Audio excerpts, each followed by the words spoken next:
Hey, good morning from the office. I know you guys are expecting to see BKP on this kind of blustery Monday morning, but what you've got is you've got RFG and BAC. And I know already you're going, okay, BFD, what's going on?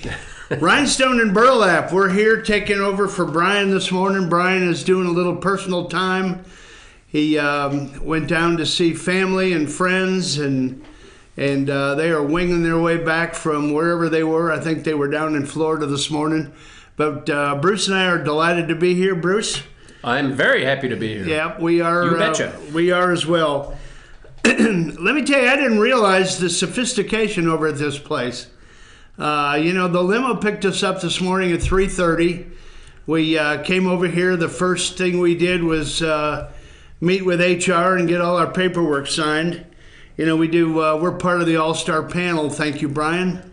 We have fun doing that every Friday at Circuit World. But and now you're with me on the 13th floor. Now we've got Amanda at the helm this morning on the 13th floor, and we are delighted that we could come up from HR. HR was a trip. We signed all the paperwork, and then they sent us over to legal because they were afraid we were going to say some things this morning that were not actually in keeping with what the management usually likes to hear, even though Brian sometimes goes off on his typical rants. We'll try not to do that today. But then that 6'8" guy comes through the door and it looks like Comey, and we're going, what did we get ourselves into? That's right. He came fresh off the set of with George Stephanopoulos. I don't know when that was shown. We'll talk about that a little bit later in the show. Maybe in the second half hour we'll get to that. We'll have a little fun this morning. We'll try to do the best job we can. This is our first gig at it. Again, we passed legal, and then we had to go to makeup. This is the best I could do, folks. For these two old white guys, commonly known as Rhinestone and Burlap. Rhinestone, that R for Rick, Rhinestone, B for Bruce, Burlap. So, that's all we could conjure up. The Diamond and Silk ladies have literally monopolized the thing. I tell you, I was actually shocked last night. I'm trying to do a little homework. I got off an airplane last night at 10:30 at night, drove up to Blue Ridge. I was out on the left coast, if you will, visiting my daughter and her family. My granddaughter Barrett had her 5th birthday party, which was quite an extravaganza, but came in last night. I looked at their website, Bruce, and I'm telling you, these two sisters have it going. I mean, they've got... they do. They really got a following. I don't know how many followers they have. I think they have Research, can you get that for us? Yeah. The research department is scurrying to find out how many followers they have on Facebook. But, they got re-energized when they had the Senate hearings. Yeah, with Zuckerberg. And everybody was talking about the enforcement team, right? Enforcement team made an error. An error in judgment. Tell them about that error. Well, I guess Facebook has these teams that look at content and decide by whatever guidelines they use. I think it's usually down to one person on the team that says, I don't like this. You're off. And that's just not right for a platform like that. But that seems to be what happened to them. I still don't think they're back. They've gotten everything back yet. Well, they say that they can't get their followers. Apparently, I'm not on Facebook. I'm sorry, I don't know the drill, so I may sound ignorant in some of this stuff. But you can always call the show line at 706 help me, Amanda. What is the show line again? 706 889-9700. You can get in touch with us at 706-889-9700. I got it right. Keep those flashcards coming. 706-889-9700 there you go. is the show line. You can follow us on Twitter at Fetcher News, at FYN.com, Fetcher News, Fetcher News Chief at at Fetcher News. FINTV at FINTV Sports, and our email to contact us anytime is chief@fetchernews.com. North Georgia Online. Yeah,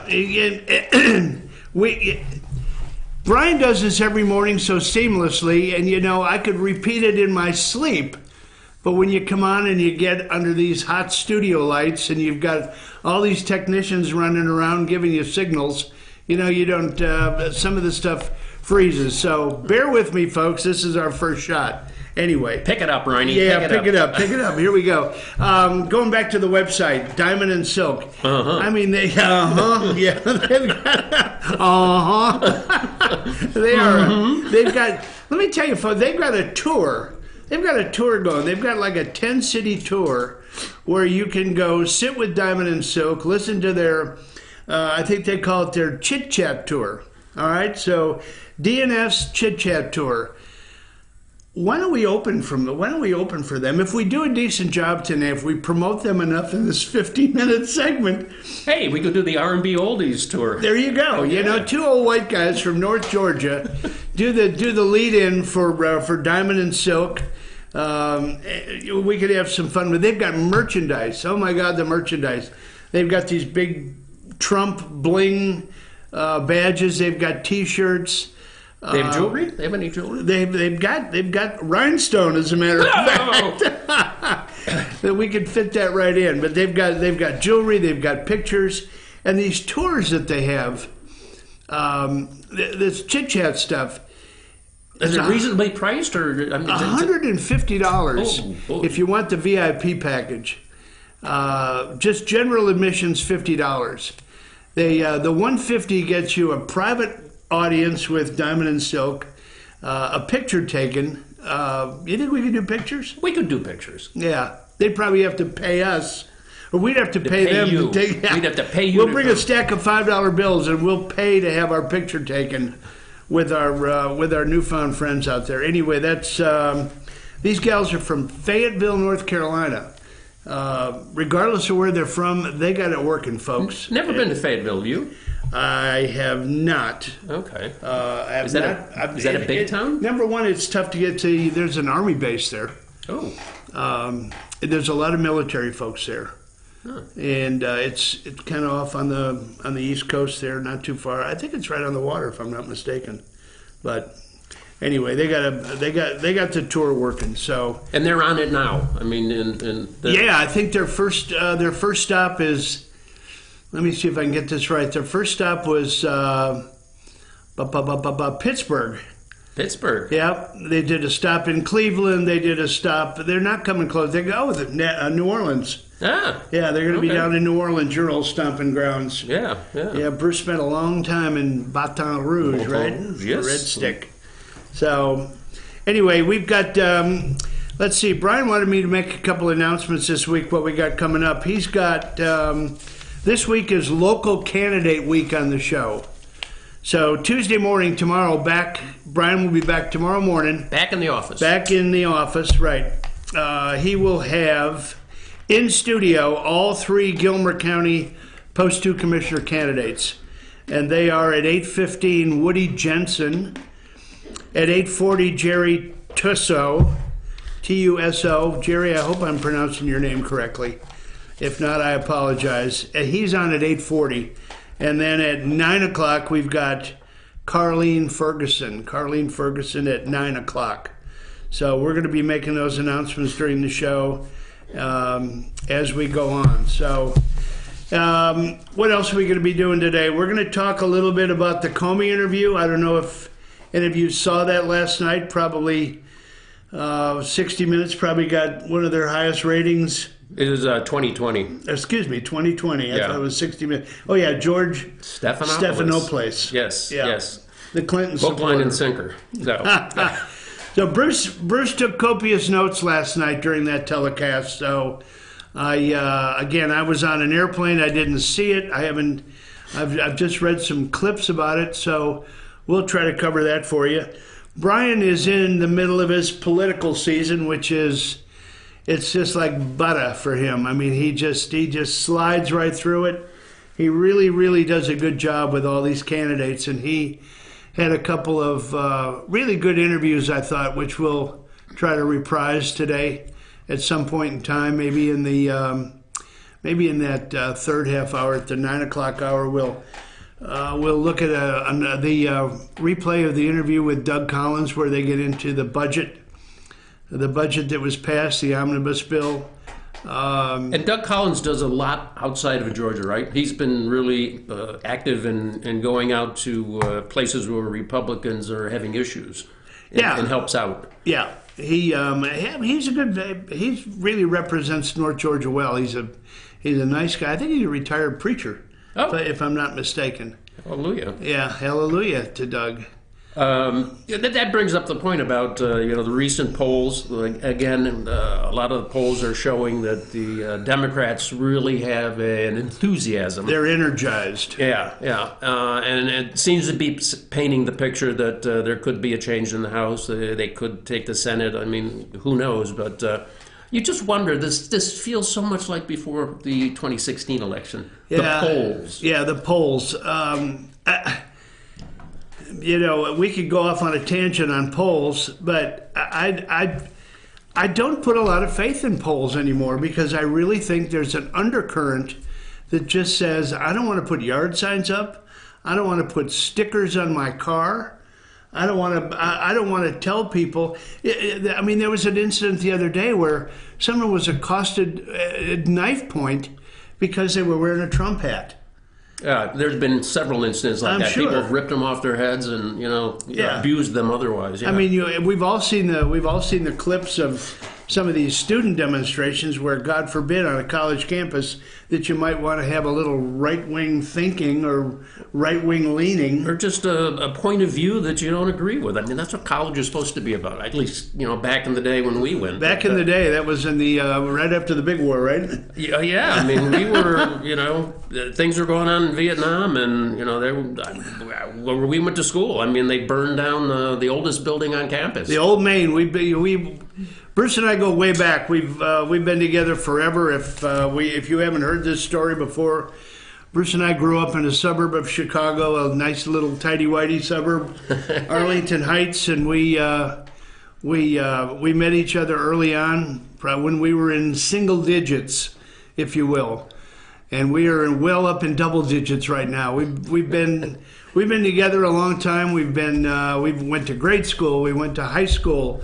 We went to college for a while together, and then we were in each other's wedding. We went our separate ways. We had our families. We enjoyed our families together when we could. Bruce spent a lot. You went south. I went circumnavigate. Yeah, you went circumnavigate. Never mind about the. Yeah, okay, we won't go there. No, you've spent a lot of time overseas in your career. You were in Brussels twice, I think. Antwerp, Belgium. Antwerp and Singapore. And Singapore. Singapore twice. And then you had a stint in Chicago, I believe. And then you were out on the left coast for early on in your career. Right. Then you figured out that wasn't the place for you. I was New York and San Francisco. Yeah, I did both. Both sides. Yep. Both of the left coasts. Indeed. And he's still with us this morning. Anyway, like I said, I won't muddy the water with all that. But to Bruce's point, we grew up in the '60s. We were in high school and college in the '60s, and it was a really tumultuous time, if you will. Mm-hmm. There we go.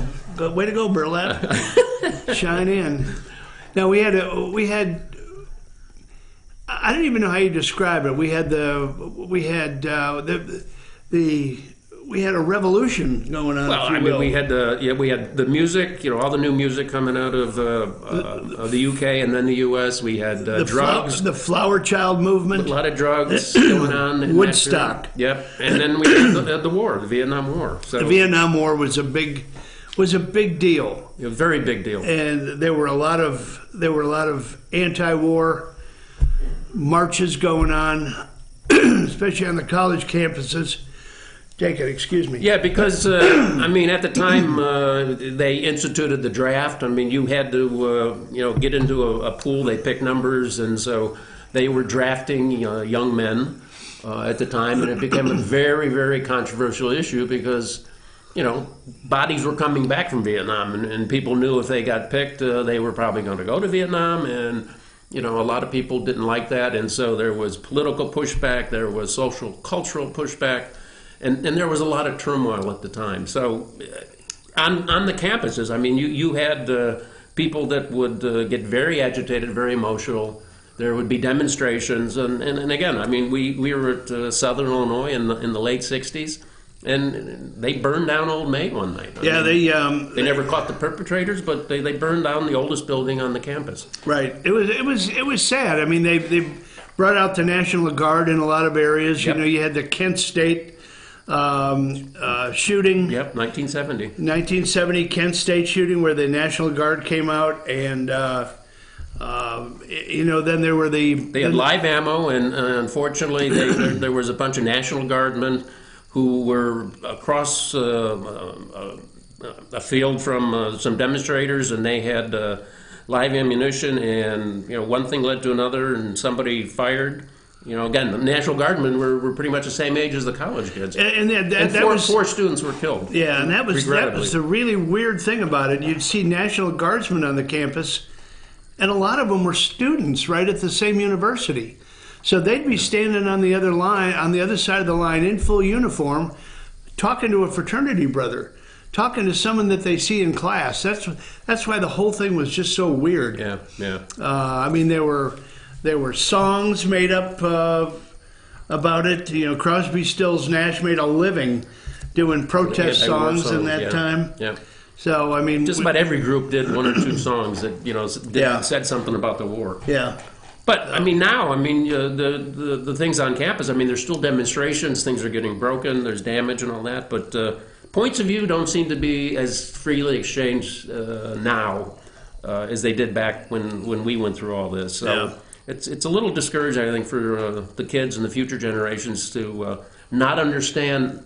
There's going to be differences of opinion. Other people are not necessarily going to agree with you across the board on things. So. Yeah, I mean, there's a lot of similarities with what's going on now, even though now to what kind of transpired in the 60s, where things were literally going topsy-turvy. What used to be topsy is now turvy. Yeah. So and I mean, we didn't have the cell phones now. We didn't have then. People weren't taking pictures and recording everything. So it's a completely different world. But it's regrettable in the sense that points of views, even disagreeable, cannot be exchanged. Yeah. So Amanda, I know Brian usually takes a break around this time. Why don't we make some room and give our sponsors their due, make a little money. What do you think? I have a question before we go to break. What is this picture of Junior and Liberace that you guys wanted me to present?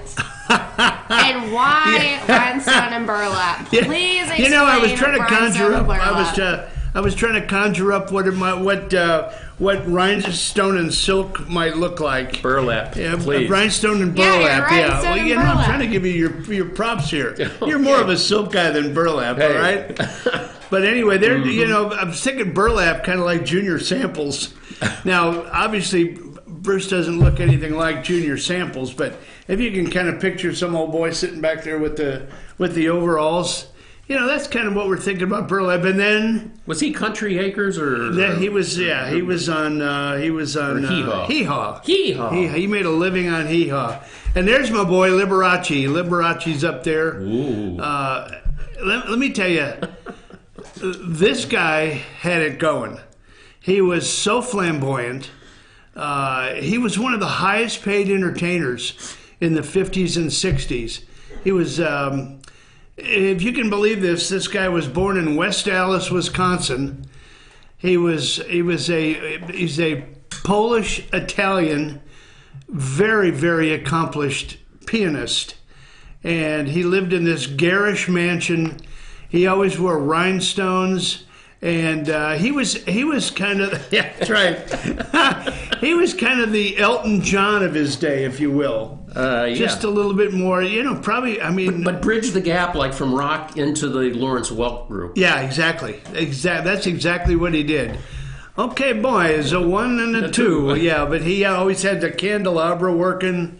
The guy was a piece of work. He died young. He died of pneumonia complication from AIDS, and I think he was 67 years old. But he was a fixture in the entertainment world going together. Amanda, thanks for remembering that. I wouldn't want to waste those pictures, but So the pneumonia shot probably wouldn't have helped him.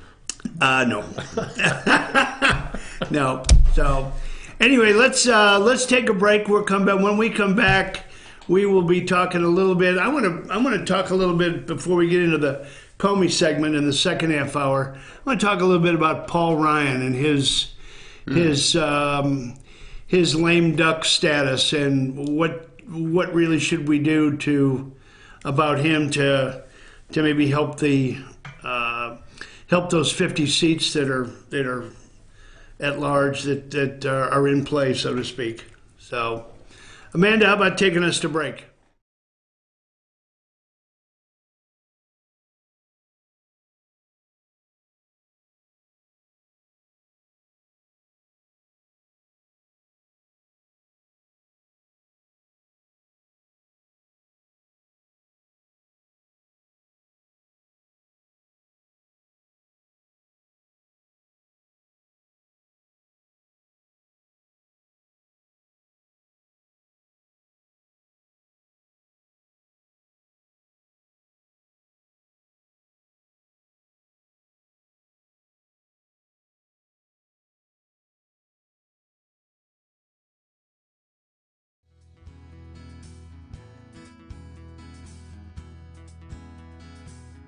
Hello, my name is Chad Watkins. I'm the manager at Larry's Body Shop. We are a family-owned and operated business and have been serving the North Georgia area since 1978. We are located at 1216 Progress Road in Ellijay, Georgia. Our shop specializes in collision repair, and we work with all major insurance companies. Larry's Body Shop is ICAR Gold, the highest role of training recognized by the collision repair industry. It is estimated that only 10% of collision shops meet these standards. Our shop consists of state-of-the-art equipment such as laser measurement system, down-drive spray booth, spot and MIG welding equipment. All of our paints are mixed on site so that we can guarantee your paint to match every time.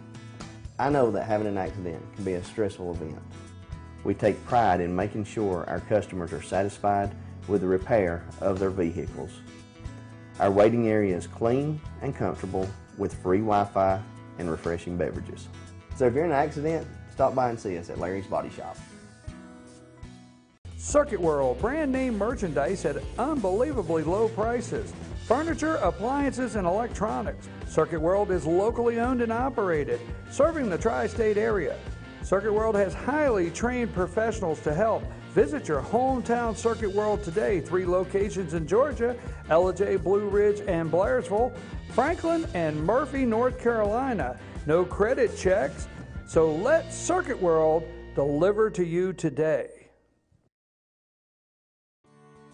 North Georgia Diamond is your source for diamonds. Come on in to view the area's largest selection of fine jewelry at North Georgia Diamond. All repairs and designs are done on site by our jewelers. And North Georgia Diamond has the lowest prices on loose diamonds. You can also sell your gold, silver, and coins at North Georgia Diamond between Walmart and Lowe's in East Ellijay. Locally owned by Bill and Allison Craig, North Georgia Diamond is your source for diamonds in North Georgia. In 1981, Reed Nicholson began selling tires out of an old barn in Mineral Bluff. Little did he know that he had just laid the groundwork for the most trusted names in automotive services in the Blue Ridge area. In 1997, Nicholson Tire Center became what it is today, holding the same values of faith, family, and great customer service. 2 locations to serve you, and the Blue Ridge location is currently expanding to offer fast service and the largest U-Haul provider in Georgia. Nicholson Tire Center, Blue Ridge, and Mineral Bluff. Medium Pizza Hut pizzas, just $5.99 each. Did they say Pizza Hut? For $5.99? Yes, and yes. Yes. Introducing the deal you want on the pizza you crave. 2 medium pizzas, just $5.99 each. No one out pizzas the hot.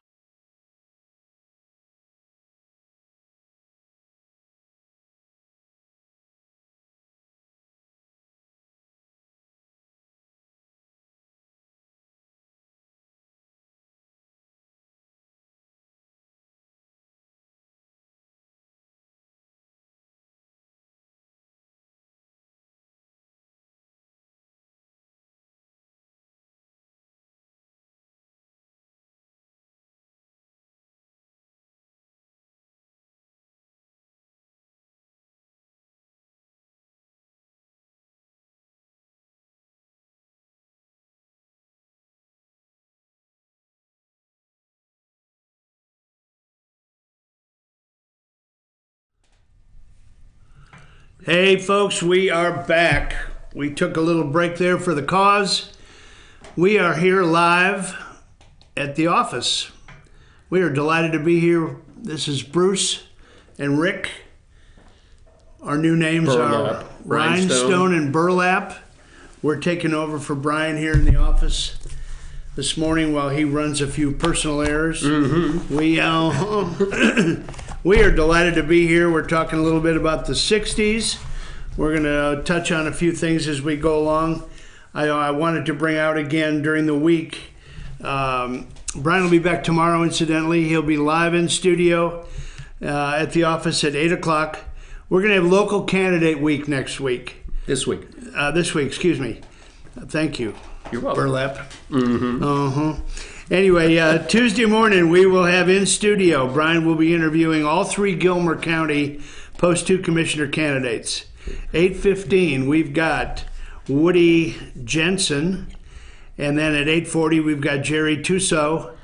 Again, Jerry, I hope I'm pronouncing that correctly. At 9 o'clock, Carlene Ferguson. 9 o'clock, Carlene Ferguson in studio with BKP. Are they all candidates for the same position? Yeah, post 2. Okay. Post 2 commissioner candidates. So that'll be a lively discussion. Are you post 2 constituents? Listen in. Yeah, Brian gets the most out of these folks when they're in studio and really brings out a lot of good stuff. Anyway, before we went to the break, we were talking a little bit about the 50 seats in the House that are up for grabs.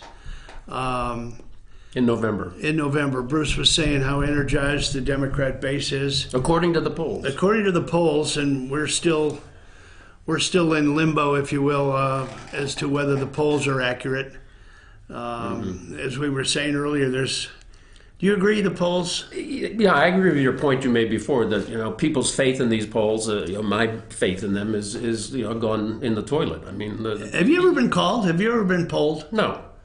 I haven't either. No. And again, I don't know if they are mining Facebook data. That's right. Yeah. I don't know how they pick these people, but you see the sample size, and they're like 1,200, 1,100, 1,500, 900, and you just wonder. And I've read a statistic in the past about polls in general. They are skewed to more Democrats.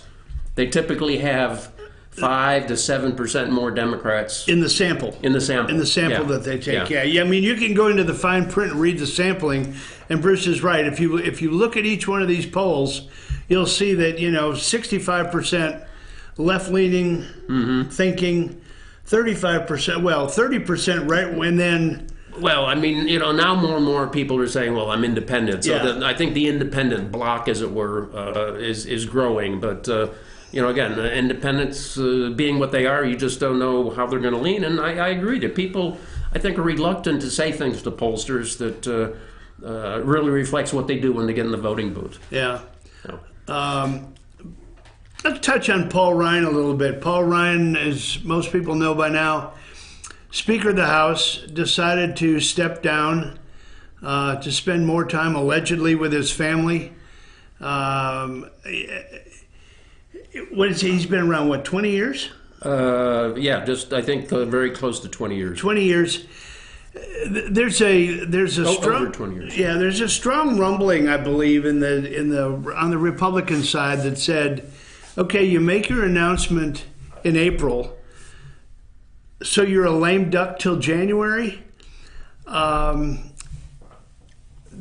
in a lot of people's minds, are not going to weigh well in the November election. I think there's a group that's welling up that's saying, Paul, we appreciate your service.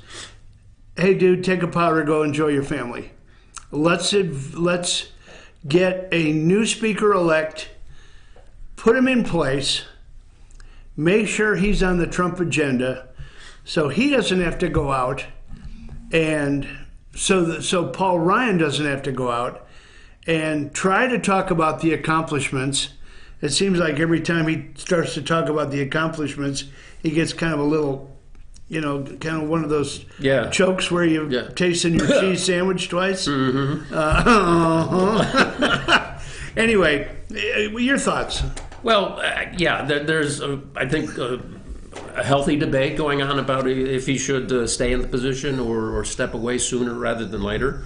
And of course, the point some people bring up is, well, you know, if you do pick a new speaker, Kevin McCarthy, Steve Scalise, Jim Jordan, whoever it might be, they could be out of a job after November if they don't really get their act together. Yeah, exactly. So there may not be a majority. Exactly. You know, we've got to have, I mean, in my opinion, we have got to have somebody going out there with Trump and talking about the accomplishments. Get on the stump, use the bully pulpit, talk about that we've got unemployment rate historically low in the black community. Hispanic as well. Unemployment rate in the Spanish community, historically low. Unemployment rate with women, historically low in what, the last 30 years, something like that? I think it's more than that, 40 or 50 years. Yeah, I mean, we've got to have someone out there that's going to champion this other than just Donald Trump, who literally seems like right now he's in a, he's in a circular crossfire. Well, yeah, a one-man show. I mean, he's out there, touting everything he does, and, you don't hear a whole lot of support from the choir. Well, you don't hear, if the choir is the mainstream media, you don't hear anything. I'm just saying the choir is like the other Republicans. They're sort of like, half-heartedly saying things now and then, but, I mean, it isn't a united front. You talk about the establishment Republicans that really have never embraced him at all. Yeah. What an unfortunate thing that is anyway. So, but... And Ryan really doesn't have that much to talk about. I mean, they stubbed their toe on Obamacare. They did get the tax cuts through, but... and again, man, I tell you what, the omnibus package, what a... Well, you'll hear a little bit about that in BKP's interview in the 9 o'clock hour with Doug Collins, the reprise of that interview, which was really, really well done. And we've touched on that in the All-Star panel. Yeah. I mean, again, how much pain are Americans willing to put up with to get the fiscal ship righted? I mean, $20 trillion deficit. I mean, that's just growth. On the surface. Yeah. I mean, there's serious flaws in the economy that need to be addressed. I mean, the entitlements, the whole situation with Social Security, Medicare. Unfunded liabilities. Yes, and that's just not at the national level. I mean, it goes to states. I mean, some of the states in this country are in dire shape. Right. Which can be the first to go? Illinois? Could be. Yeah. Illinois. Jersey's not in good shape. Jersey's not in good shape. California, New York. I mean, all the Democratic oriented states have real severe issues. Yeah. So you bring up Scalise, you bring up. Jordan, I'd love to see Jim Jordan He's a pit bull. Yeah, he is a pit bull. He's part of that. What do they call that? The conservative group, the conservative constituency. I'm blanking. Yeah, it doesn't come to mind right now either. That's their go-to piece when this Diamond and Silk get into a jam. Mm-hmm. They can go on, and then all of a sudden, if they come to block, they go, So we need to come up with some. Anyway, who's the other ones? Scalise and Kevin McCarthy. Kevin McCarthy. He was the one Ryan has picked, but I mean, he seems to be the heir apparent. Yeah, I think he's more of the same, don't you? Yeah. He's cut out of the Ryan mold, I think. Right.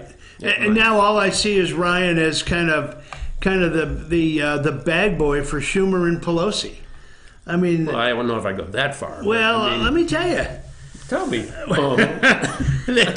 I mean, he's just carrying their water. It seems like. He's got his pushback, but I just think that behind the scenes he's getting pushed around a lot and not taking a forceful stance again, and that's because he's never been a Trump guy. He's never been a Trump guy. He was picked as a running mate with Mitt Romney. Well, I think, so many of the pundits say, we need to get back to a bipartisan approach. And I think he's out of that era where he saw, people reaching across the aisle, doing deals, and getting legislation passed. So I think, there's a push, to do that. And these guys feel like they got to, sometimes carry the other people's water. Yeah, there you go. To get things done on a bipartisan basis. But, bipartisan hasn't worked too well, has it, folks? No, jeez. I mean, look where we are. And look what we've come back from. I mean, the whole financial crisis, that could be reloading. We could be looking at another one in the very near future. Yeah. I think the Republicans are going to be okay. The news media is not going to help them out at all, obviously. So I think the only shot they've got really is to tell Paul to take a powder, go home and spend some time with his family, get his Packer jersey on, and, go Packers. We're going to say go Bears. But The Bears. The Bears. But I think that's it. Trump has to have a wingman to go out there with him and preach from the same hymnal if the Republicans are going to be any kind of a competitor. Yeah, I think he, like everybody does these days, he'll work on his book. There'll be a book coming out, I'm sure, in a year or two. How long does he have to wait to be a lobbyist? A year. A year, huh? Yeah, but that's probably from January, when he officially steps down. Wouldn't it be interesting if he became did the Chaffetz routine? Chaffetz retires from whatever he was, the Utah congressman. Mm-hmm. Congressman from Utah, Jason Chaffetz, said, I'm going to step down. I need to get back to Utah, spend some time with my family. You see him every day on Fox now. Yeah, he's did he move his Fox family here, or contributor. he's a Fox contributor. He probably never, sold the Washington place. Yeah, that's probably true. Anyway, so okay, we're gonna take another pause for the cause here, folks, and we will come back in the after Next this segment. break. We are live from the office, standing in for BKP, who will be back tomorrow, first thing at 8:00, to meet with the Post 2 Gilmer County candidates. We'll take a pause. When we come back, we're going to talk a little bit about the Stephanopoulos interview on 2020 last night that probably every left-leaning weenie tuned in for, and trying to do a book tour. So we'll go and we'll talk about the good, the bad, and the ugly with James Comey. Take us to break, Amanda.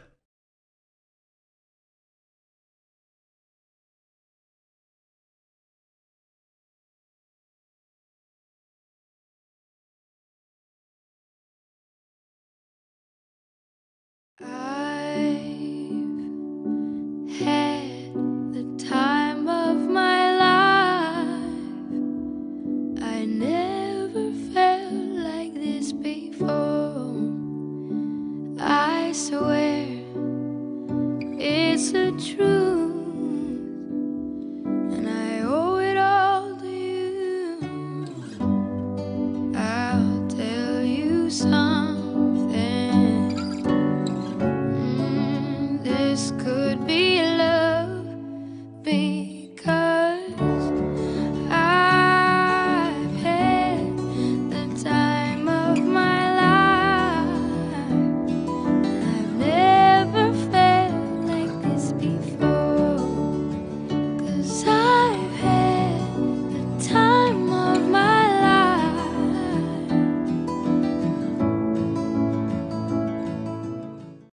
The Tupelo Tea Mission is to provide over 80 premium tea blends for tea lovers who are looking for ways to explore new flavors and blends. Come visit Tupelo Tea, located in beautiful downtown Blue Ridge at Sycamore Crossing.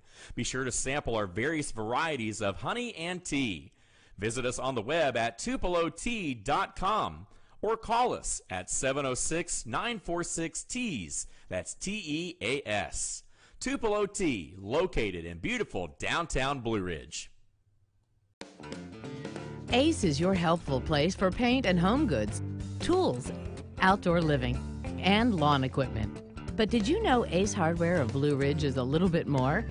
We have hunting rifles and accessories for your next hunting trip. We have Amish furniture imported directly from Ohio. And we have Ace Custom Woodworks for all your custom wood project needs, from cabinets to artwork. Ace Hardware of Blue Ridge. We have your new house in stock. Hi, I'm Rhonda the Mattress Lady, and this is my husband, Gary, owners of Mattress Overstocked in Ella-J next to Walmart. And we want to earn your business. From the time you walk in our door to the time we deliver your new mattress to your door, you will see the difference. Our selection and prices are the best in North Georgia, and customer service is our top priority. So y'all come on in and let us help you find the right mattress at the right price. That's Mattress Overstocked in Ella-J next to Walmart.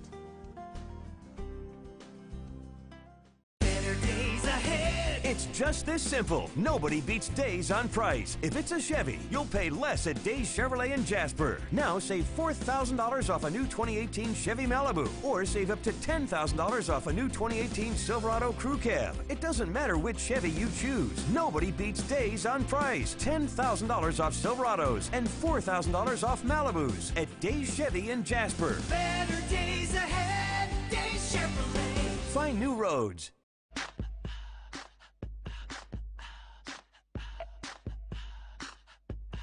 What you gonna do with all that junk?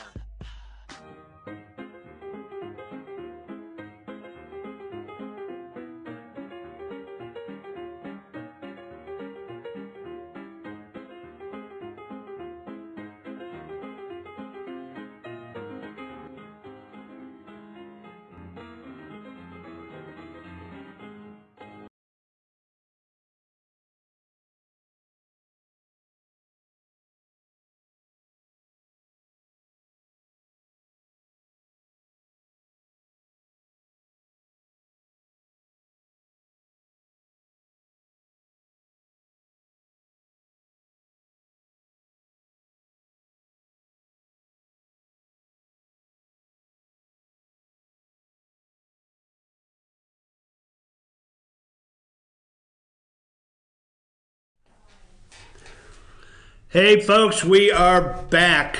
Rhinestone and Burlap, commonly known as RFG and BAC, Rick and Bruce. You might have seen us from the All-Star panel.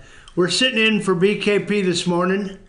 He should be winging his way back, not winging, but driving his way back to the corporate offices and studio in Ella-J, Georgia here. He could be in Georgia enjoying a few wings on the way. He could, yeah, he could. We are, in fact, North Georgia's only online morning show. We want you all to remember that. You can get in touch with us by show phone, 706-889-9700, chief@fetchyournews.com, on Facebook at Fetch Your News, FYN TV, or Team FYN Sports. Before the break, we were talking a little bit about Paul Ryan and his lame duck status. Why don't we move into probably what everybody's going to be talking about around the water cooler today, and that's the... Or maybe not. Or maybe not, yeah. Or maybe not. Talking about the first of many, I think, interviews that Comey did with George Stephanopoulos on 2020. Don't want to give them too much credit, but I was on an airplane, as I said earlier, coming back from California, and did not get to see it firsthand. I've read a couple of clips. Our commander-in-chief has done a Twitter. He was all a Twitter. Let's put it that way. There's some of those that are more memorable than others that we'll talk about in a little while. But Bruce, you watched it, right? I did. Yes. And Bruce has taken some copious notes here. Give the folks out there, if they didn't see it, or if they did, maybe they'll give us a call. I know the switchboard's been probably lighting up in there. Well, the switchboard operator's standing by because we've just been so darn popular and just going to be in such demand. Talk about the overview a little bit. Well, and my take on it was a very rambling, self-serving, all about Jim Comey interview. Again, he's selling a book, but some of the things that came out of it, let me just run through a few of these. The first thing he talked about, he said, when he had his first meeting with Trump, he said, I looked at his hair. I looked at his hair. And it was coiffed. And, you know, spelled coiffed. Coiffed. There you go. And then he said, then I noticed he had sort of white lines under his eyes. And I'm going, it seems like so, what's the word I'm looking for? Shallow. I mean, in the sense that, like, he starts looking at the guy's, you know, external appearance. And you know, maybe those were the goggles from the tanning booth. Who knows? But I mean, it was kind of odd. I thought that, you know, he obsessed about all this stuff with the way he looked the first time he met the man.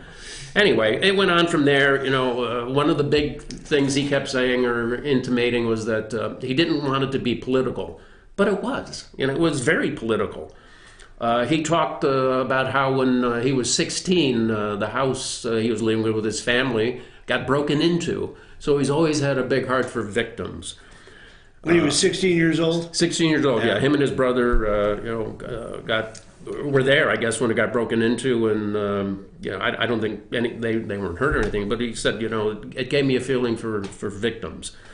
He didn't have the armed guards with him now that carry weapons. No. Not then? No, not okay. then. It was just him and his brother. Yeah. So. He admitted to his original sin was that the Hillary investigation wasn't handled well. He said he had a problem with Loretta Lynch, and he was very critical of Hillary's methods. He said the Obama Department of Justice did not protect Hillary. You can take that for what it's worth.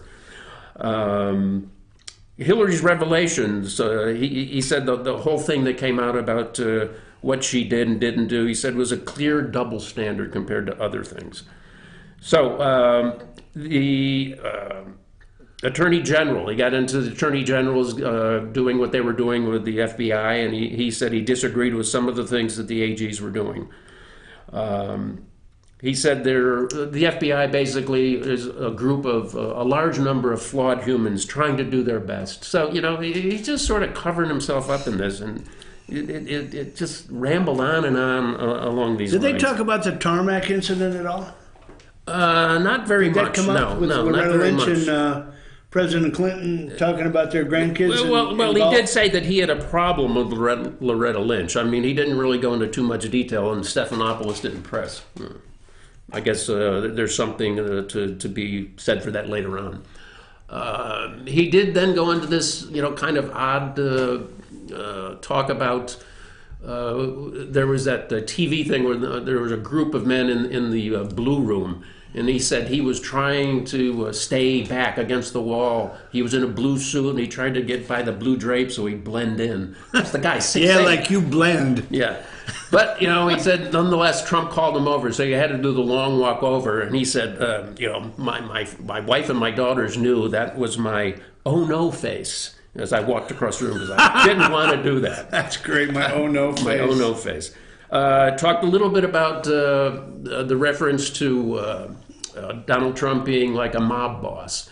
And he said he gets the feelings in his meetings with him and discussions and whatnot that he's always trying to establish dominance, and that's how he made the jump to a mob boss. You know, if Brian were here, I got, you know, he would say, you know, folks, 2 days before that came out about the mob boss, I was the first one to talk about Gotti in New York and how they went after his attorney. And our Jersey boy doing his thing.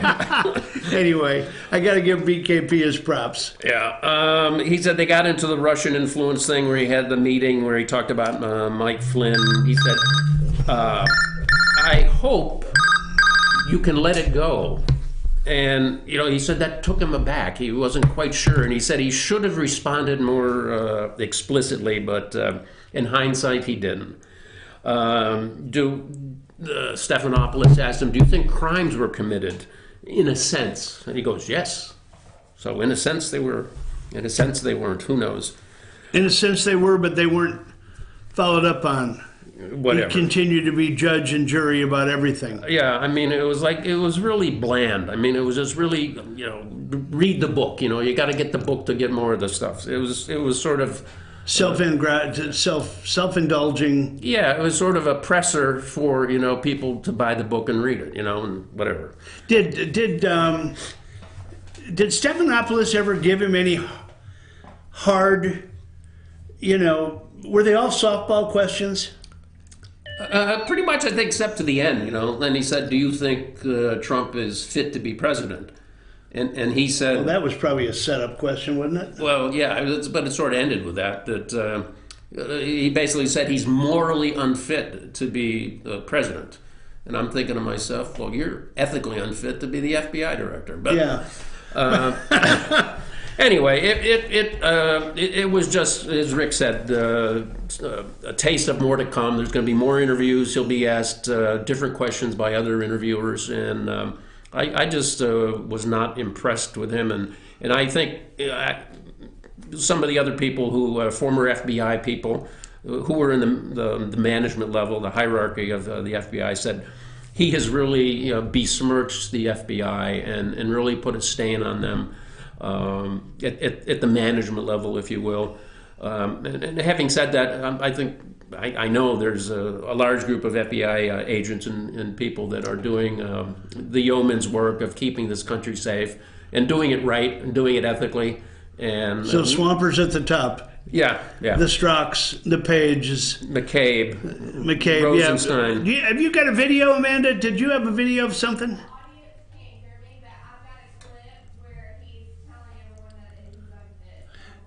Yeah, I think we've got that unfit clip from the show. Let's go ahead and put that up there if we can, Amanda. That talk about see what Bruce was talking about the end of the show. Was President Trump obstructing justice? Possibly.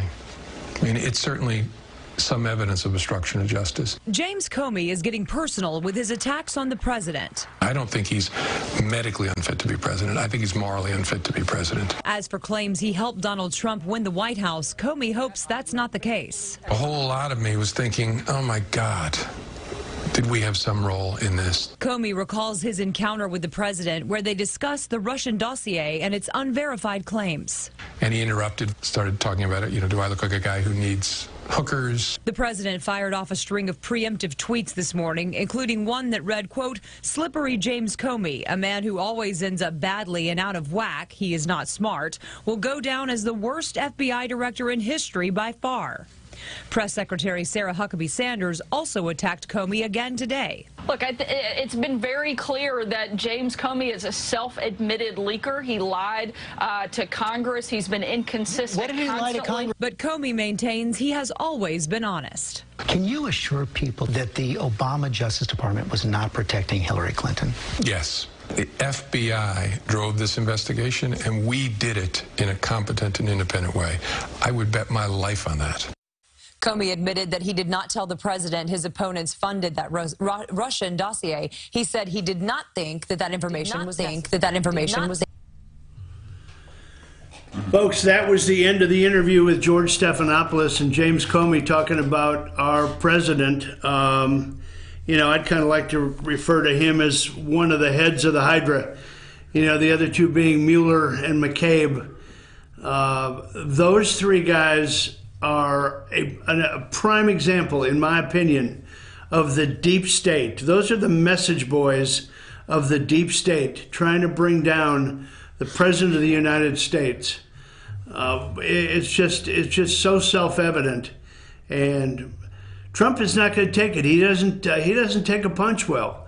He's a counterpuncher. He hits back. He's going to tweet like crazy, and there were a couple of tweets that he put out there, which I think, we've got, we have that second tweet, Amanda, that Trump put up. It's up there now, and I probably can't read that, but let's see if I... The tweet reads, "Unbelievably, James Comey states that polls where crooked Hillary was leading were a factor in the handedly stupid of the Clinton email probe. In other words, he was making decisions based on the fact that he thought she was going to win, and he wanted a job." Slimeball. Slimeball, yeah, Slimeball. That was the one I was referring to. I mean, there was no question in anybody's mind when he came out with that presser what was it, a week before the election or 10 days before 11 the days. 11 days before the election? Yeah. My goodness, I mean, I was sitting on the edge of my chair waiting for her to do the perp walk. Mm-hmm. And then all of a sudden at the end he said, however, there's not an attorney in the land that would try to press these charges. Now, Trump is right again. I mean, he nails it. He comes out and he says, I thought she was going to be president. Comey, that is. I thought she was going to be president, so I'm covering my keister because I want to keep my job. Keister? Keister? Mm-hmm. Yeah, me. Any other things that come to mind about the... Well, the one other thing, sort of following that point, he said his wife and 4 daughters were so distraught that Hillary lost. They were out in the Women's March the day after the inauguration. So you can sort of tell where the whole family's coming from. And what you were saying before about the Hydra, I mean, it's a cabal of Hydras, if you will, because don't forget, the other guys that were there before, Brennan, Clapper, I mean, those guys that get proven to be liars, and they're on all the mass media shows. And now. they've proven to be liars under oath in some of these Senate subcommittee investigations. Yes, and they're scot-free. Nothing ever happens to them. Yeah, and they become talking heads on CNN and MSNBC and all the other shows. Lou Dobbs. You ever listen to Lou? Lou's the brightest guy going. He really comes up with the good, insightful stuff, and they very much on the immigration issues. Boy, he's hot on that. I know. When I was coming home last night, listening to some replays of some stuff, Lou Dobbs had what's the attorney DeGenova? DeGenova, and his wife, and they were and Lou Dobbs said, it is so evident what's going on. But what can they do? You know what they can do? They can get the Republican House, who's got the authority to go after these creeps. You don't have to go to a court. I mean, like Nunez trying to get election year. Are they going to have the cojones to do that? The cojones. Cojones. Uh-huh. There we go. Anyway, so your final thoughts on the Comey thing before we get away from that? It was a beauty pageant. He was out there on the runway, and the whole world to see. Answered a few questions, and Who's did they say who he was up with next? I know Brett Baer has the 3rd interview. Yeah, I don't know who's next. I would imagine probably Chuck Todd from NBC is probably going to weigh in. Wouldn't you think? Could very well be. Stephanopoulos. I don't know if Anderson Cooper will get in there at some point. Oh yeah, probably one of the ladies from CNN. I'm not sure. Yeah, anyway. Like Joe and Mika. Oh my goodness! Don't get me started. No, Brian gets up. Brian started. Yeah, Brian gets up every morning and looks at Joe and Mika at 6 a.m. I tell you what, I couldn't keep my breakfast down if I had to do that. Anyway, he's a man. Yeah, we're coming to you live from the world headquarters of Fetcher News in beautiful downtown Ellijay, and we're going to take another break for the cause, and we'll be back after these messages. Take care of our sponsors, if you will, folks. In the next half hour, we're going to reprise a couple of really, really good interviews with David Ralston and our representative, Doug Collins. So after these messages, take us to break, Amanda, if you will, please.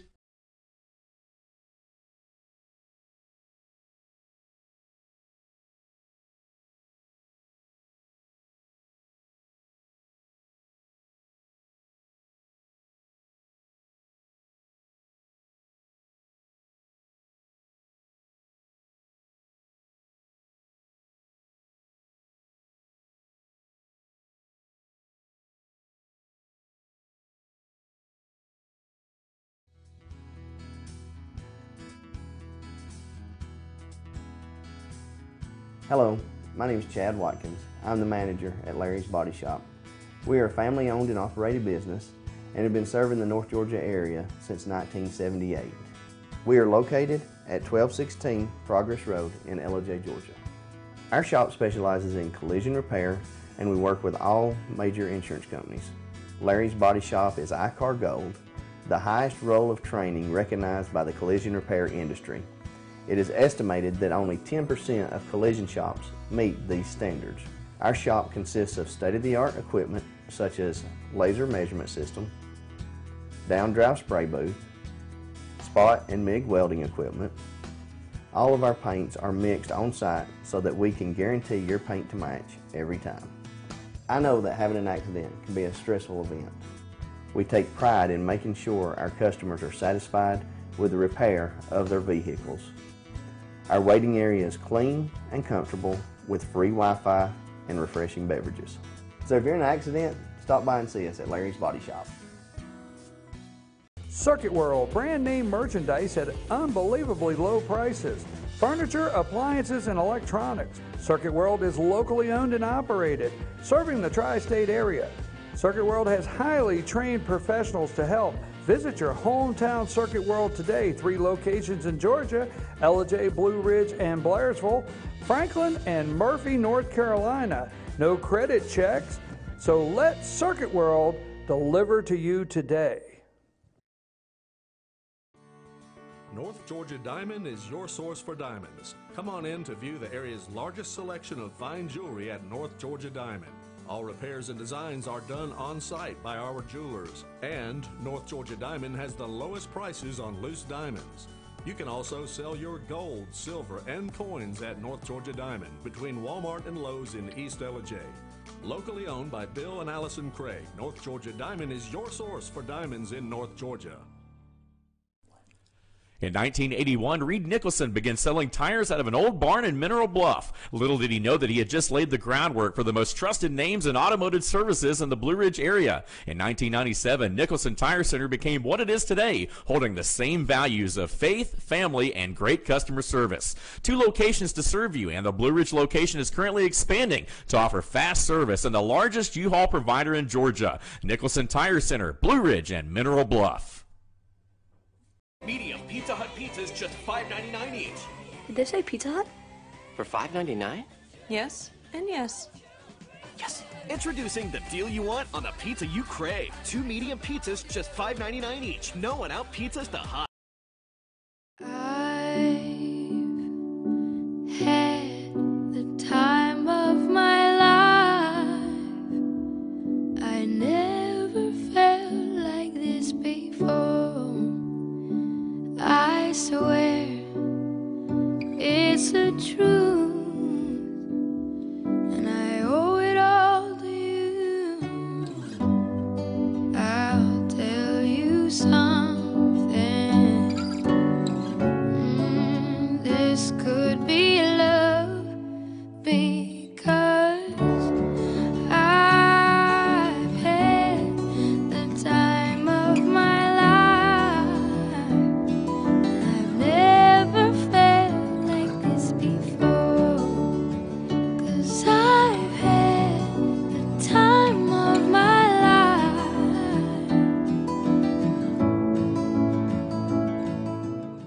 The Tupelo Tea mission is to provide over 80 premium tea blends for tea lovers who are looking for ways to explore new flavors and blends.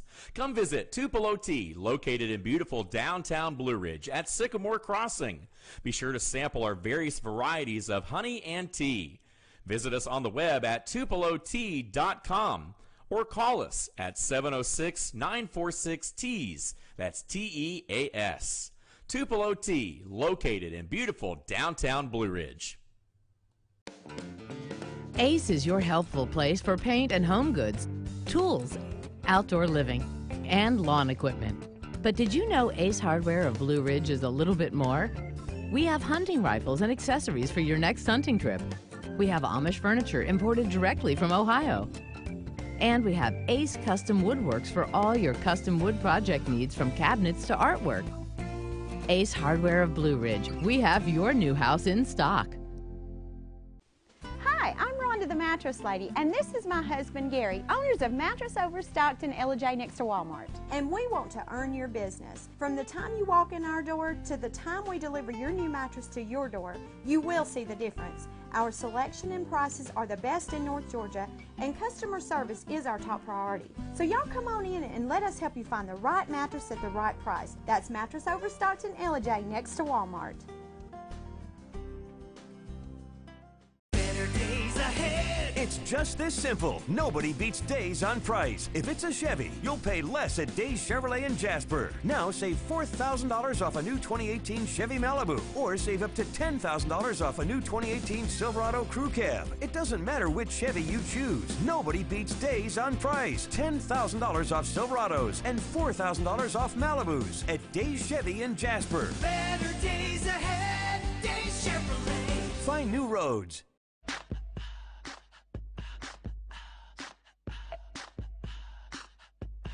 What you gonna do with all that junk?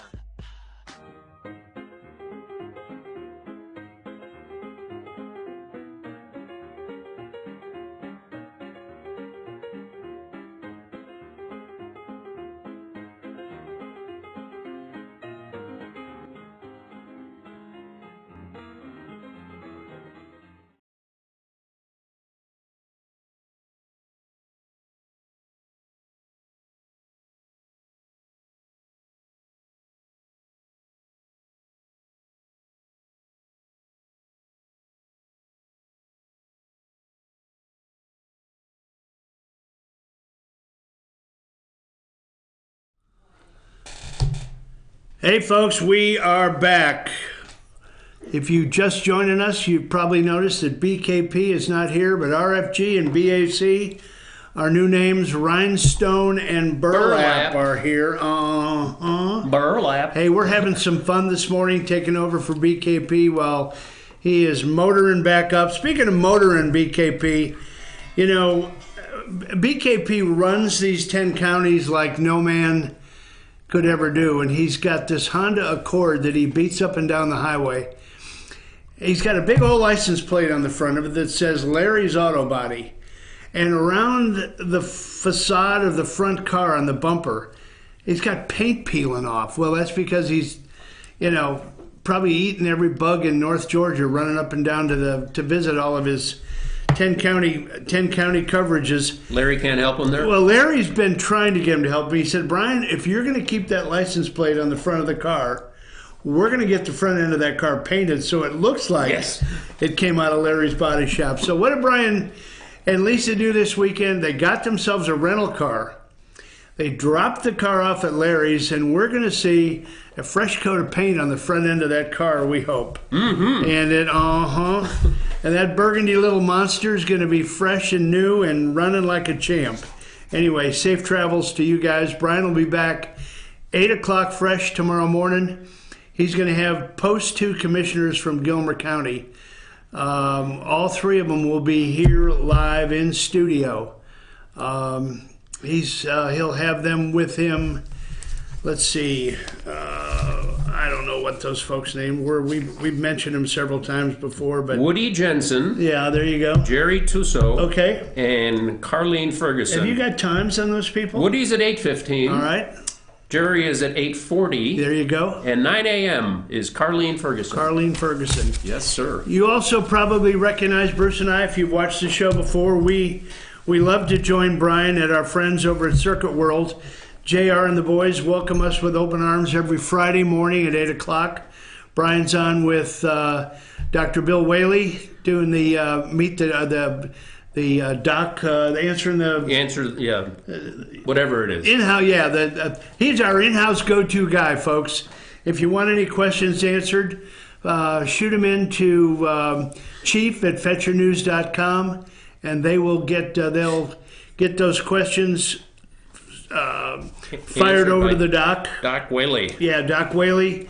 They'll fire those questions over to him, and he'll answer to them. Then we have the All-Star panel comes on. Jane, Rick, and Bruce. Jane, I think, is going to be on a little bit of a sabbatical. Sabbatical, mm-hmm. Yeah. Jane does a lot of traveling. We love Jane to death. She's going to be moving and grooving. She's got to get her Sycamore Crossing property ready. You know, we leave JR and the boys at Circuit World, and we go over to Sycamore Crossing when the weather breaks. And that's always fun to sit out under the gazebo there. And God knows when it's going to break this year. God knows when it's going to break, yeah. But mid-April. We'll be looking at Tupelo Tea, and we'll be looking at all of the sponsors over at Sycamore Crossing. That's going to happen. Well, like Bruce said, as soon as the weather breaks. Anyway, Brian does such a great job with when the political season. It's always political season for Brian, okay? But anyway, he does such a great job, and we wanted to. He's got a lot of clips that we could show, but there was one that was done recently with 7th District Representative Doug Collins that I thought was good. He talked a little bit about Paul Ryan. He talked a little bit about the omnibus, and Brian pressed him a lot as to why he voted for that. So we thought it'd be fun to reprise that for you this morning. So, Amanda, do you have that queued up for us? All righty, we'll go to that here whenever Amanda's ready, and this will be Brian's segment with 7th District Representative Doug Collins. Folks, we're back, and I'm joined now by 9th Congressional District, Georgia 9th Congressional District Congressman Doug Collins. Congressman Collins, first, thank you for making time in your busy schedule again today after what took place yesterday. How are you today, sir? Technical difficulties do occur, but now we're back going at it again today. Okay, your time is very short. You've got 100 things going on, but yesterday I would not have been able to ask you this question right out of the box. Did you expect the announcement by Speaker Paul Ryan yesterday? Did that come as a shock, or did you guys have this, were you in on the plan, may I say? Obviously you didn't just come out there. What is the game plan for Republicans with the Speaker leaving? Just update us on that. Well, I think if you know Paul, and I know Paul very well, Paul, this was always been a concern on his heart, especially with his young kids. And in Paul's history, his dad died when he was the same age as his daughter. His oldest daughter now. So this has been something, and what I talk about a lot of times is people will say things about Paul Ryan or leadership. They may disagree with policies and attribute them to being other things other than just policymakers. But at the end of the day, Paul Ryan is probably one of the more honorable men that I've ever run across. And for him, this was a matter of conscience. He knew that he could run for re-election, win re-election in Wisconsin, and then he knew he wasn't going to stay, and then after the election say he's resigning. He said he could not look at us or look at the voters in Wisconsin and say that and lie. And so I respect that a lot. Now, does it cause some issues up here for us over the next few weeks? Probably so, and I think it's probably going to come to a head quicker rather than later. I don't think this will hold till November. I think there's going to be some issues up here in the next probably few weeks in D.C. that we're probably going to have to sort out. But at the end of the day, the main focus is keeping the majority, doing what we need to do. And if you look back over the last year from tax reform with the president, rolling back regulations, we've had one of the more successful runs under the last year with the speaker and the Better Way agenda, which the president ran on and we ran on. I think we're just going to continue, as he said, to run through the tape with those agendas.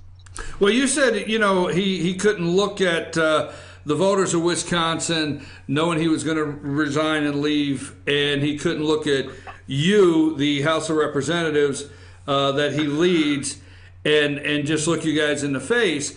But let me say this, what about the Republican majority? I mean, what about that? What about the commitment to trying to retain that majority? What about the commitment to the American people? Because you're Speaker of the House, you are representing a district, but you're still Speaker of the House. So my question is, how much difficulty does this put the Republicans in between now and November with some things unsorted, unsolved, and maybe some confusion for the voters?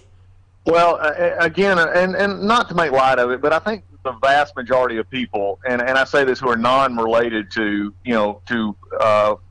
political analysis or anything else, frankly, are going to care less whether Paul Ryan stays Speaker or not. I mean, there's some that will care. There's some that don't, but most people want to care about who they're electing in their local district. I can't think of anybody else who's done more in the last year to keep a Republican majority this cycle than Paul Ryan. He's raised $40 million in the last year alone. He has broke every record for speakers imaginable, and he's continuing and raises. And as late as last week, raised $5.9 million last week. That money is going to continue to be there. What we're going to have to do, though, is keep our focus up here, and that we don't turn into a match in which we take our eyes off the ball, worried more about who's going to get an elected office within the conference as we are about getting the Pennsylvania seats reelected, the Wisconsin seats reelected, the California, Orange County seats reelected, the Missouri seats reelected. We've got to keep our focus there, and I think that's what we're going to be focused on. And if people can come together and do that, then the majority is going to be fine. At the end of the day, though, we're going to have to settle this. Our donors have to understand that the Republican majority matters. We've talked about this about elections. It's a really interesting situation here where you have a choice of saying, do you want Maxine Waters as head of financial services, or do you want a Republican, a Patrick McHenry, or somebody else who's going to actually lead and to bring down Dodd-Frank? Or Jerry Nadler is head of the Judiciary Committee, or Doug Collins is head of the Judiciary Committee. These are the kind of things, because if Jerry Nadler's head of the Judiciary Committee, all they're going to be focused on is impeaching the president. These are the kind of things that we're going to have to focus on. All right, but let me ask you this: you brought up retaining House seats in Pennsylvania, and you went on to Wisconsin, you went on to Missouri. Obviously, we know, I think it's 24 seats the Democrats need to take control of the House of Representatives. Are those the areas that you're seeing? Is there a concerted effort to go and try to protect the most seats, the seats that are really up for grabs at Democrats? Is there that? How big is the concern that there's a blue wave? Very much so. There's a huge concern that it's building. It's not there yet. We still feel that we can keep the majority, but we're going to have to work, and Republicans are going to have to show up at the polls. And what we just saw, and I just talked to Scott Walker, governor of Wisconsin. They just had another election. They've had a couple of little smaller elections that went Democrat to from Republican to Democrat, but they just had a statewide Supreme Court race in which a liberal Supreme Court person now basically beat very handily a conservative jurist up there in a statewide race. What he saw was, and what he and I talked about, was the fact that the Democrat turnout and fervor is extremely high. And they're turning out probably, if you want to compare it to 2010 and the Republican wave that came in 2010. That fervor that Republicans will go and vote, and Democrats who had just had elected President Obama, had gotten several things they wanted, were staying at home.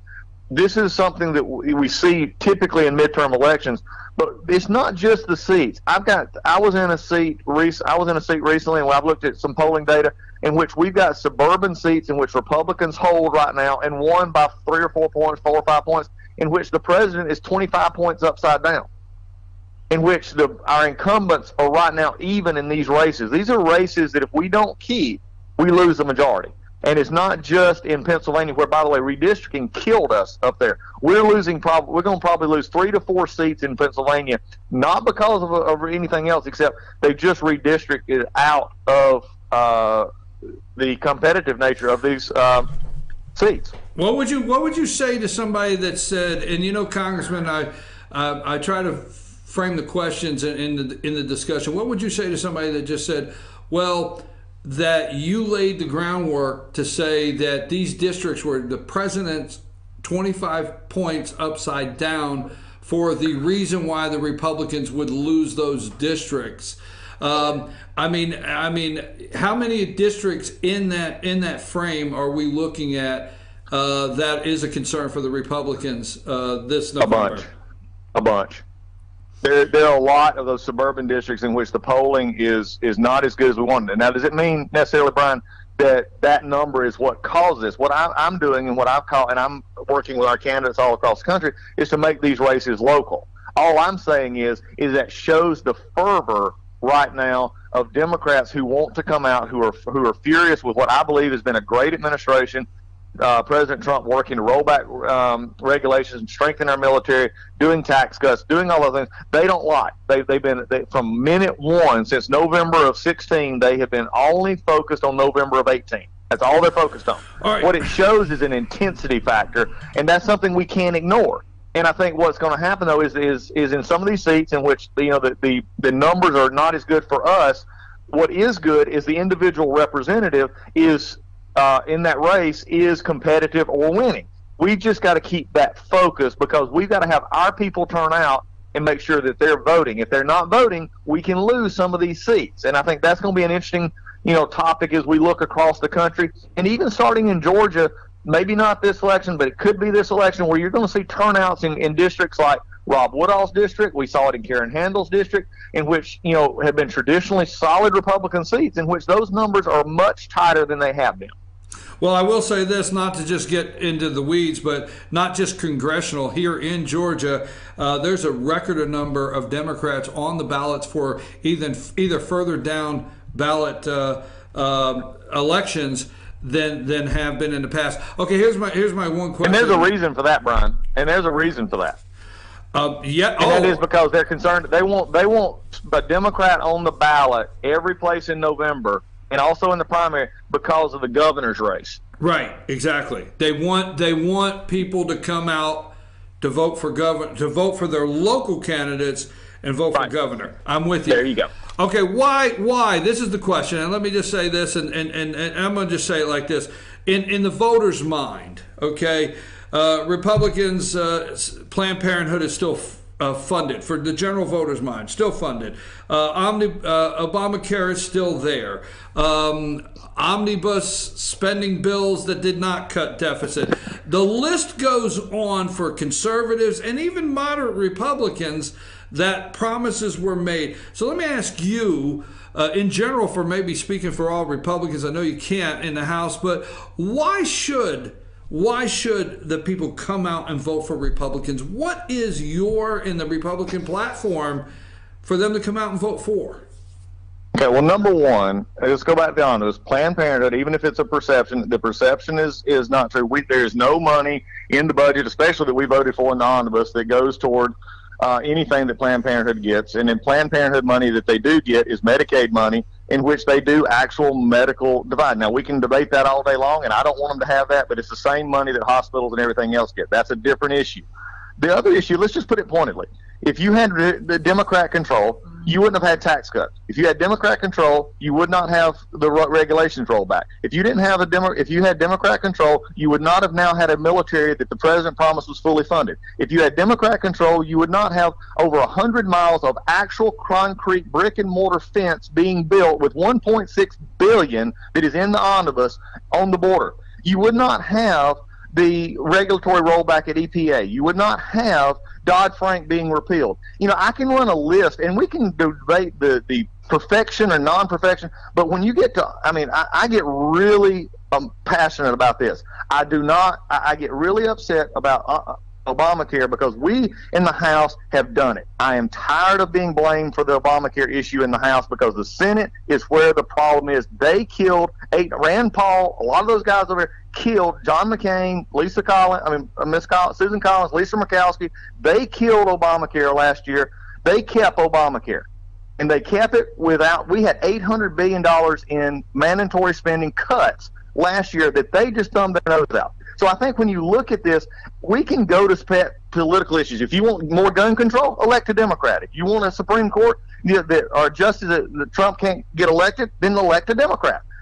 The issue is there is differences between the parties. There's things that people have promised, to say that you can do away with stuff without taking into account the 60-vote rule in the Senate. That's just not true. You have to deal with the realities until the Senate does what they're going to do. But all those things that I listed, if you don't like tax cuts, if you don't like regulatory rollback, if you like Dodd-Frank, if you like having our military spending cut, if you like having all these things, then vote for a Democrat. Okay, I know you got to go, so I'll ask you this one. I always ask you this, but every day there's an attack by the media, some on the other side of the media, on our president of the United States. we are now into a situation that out here, I call it out here, and you know where we are at here in Ellijay, Georgia. Out here, the information says, hey, there's no Russian collusion. There's no, really the Russians did not affect this last election, and we don't want to go down that road. But we're now up to a special counsel that the American people are paying the bill for that is looking for information on a porn star, and I hate to bring it up like that, a Playboy bunny, and an Access Hollywood tape. I know it's not that simple, but for us out here, is there an end in sight for this special counsel? Is there any end in sight for this, or is this just something that's going to continue day after day? And can Republicans put a stop to this?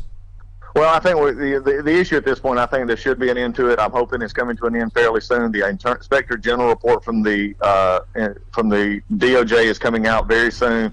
Again, that shows some of the issues that many of us have been talking about, the different standards that have been used over the past couple of years to investigate. And at the end of the day, the president, has been rightfully said they found nothing. Mueller has said they found, at this point in time, nothing has come out on collusion. So I think at the end of the day, it's time for as I've said before, it's either time to come to a conclusion that something happened or land the plane. It's one or the other. And so I think that's what our push is to get this done.